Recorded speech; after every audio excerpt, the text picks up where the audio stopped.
ধন্যবাদ সকলকে। এই মুহূর্তে আমি মনে করছি আমার দেশমাতা বেগম খালেদা জিয়ার কথা। আজকে যদি তিনি বেঁচে থাকতেন তাহলে আমাদের সম্পর্কটা আমরা ভালো লাগতো। হ্যাঁ, প্রথম দিন আমাদেরকে জাস্ট বলেছেন যে দায়িত্ব সুচারুভাবে পালন করতে হবে। এটাই আমাদের প্রিয় নেতা জনাব তারেক রহমান সাহেব আহ্বান করেছেন।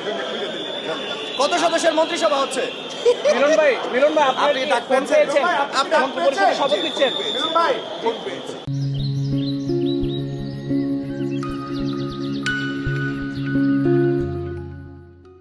ফোন পেয়েছেন? আপনি ফোন পেয়েছেন? মিলন ভাই প্রত্যাশা জায়গাটা পাচ্ছে।